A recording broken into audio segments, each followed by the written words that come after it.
Tom Hunt, the entomologist at the Haskell Ag Lab, and it's about June 24th. And I just wanted to show you what a field looks like that has a significant gall midge, soybean gall midge population in it. We're here near Randolph at Roger Tunick's, one of Roger Tunick's fields. He gave us this field to work in for the last 3 years on soybean gall midge, so we really appreciate that. So what I'm going to show you here is kind of what you start to see this time of year if you've got those in your field. And it starts out on the edge, sometimes it stays on the edge, but this is pretty typical. If you look here, you can see several different kinds of damage. Like right here, see, we have some plants that died very early. These probably got infested at about late V2, V3 with enough larvae to kill them. And they died, you know, just probably around V5 or so before they got to V6. However, other plants get infested later, or sometimes with just a few larvae. You get a lesion at the bottom, and you see these are these broken off plants like this one here. These plants here, these got up much higher. As you can see, they just broke off a couple days ago. But basically, they get weak down at the base because of these midges. Here's another one, fairly recent. See a bit of a green stem, and the leaves are turning brown. But if you look at some of these, here's a plant that probably would break off pretty easy.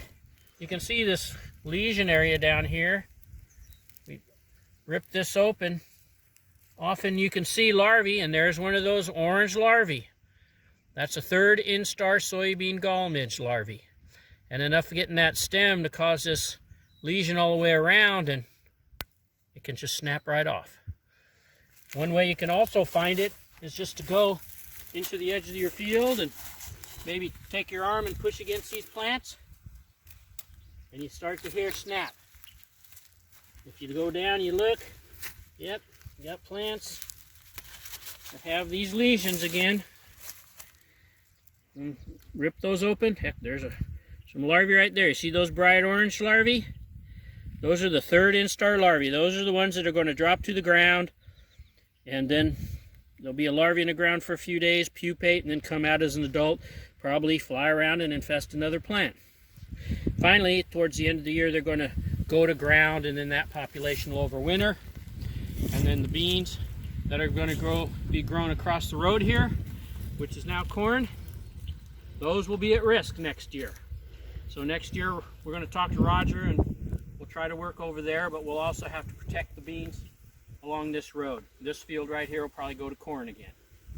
I just wanted to show you what this is like, but sometimes you'll see this. This is the kind of thing that you can see sometimes just driving along the road. If you do see it, you've got significant gall midge, at least in the border there. Now this is the type of thing, it can be just an edge problem, a few rows in, or it can be 100 feet in or 200 feet in. You just have to check. In this case, we've been working in this field a couple years, so we've got gall midge pretty heavy here. And that's my fault because I wanted to work on them. And Roger let me. So I thank farmers for letting me do this, particularly Roger Tunick. I guess that's it for now.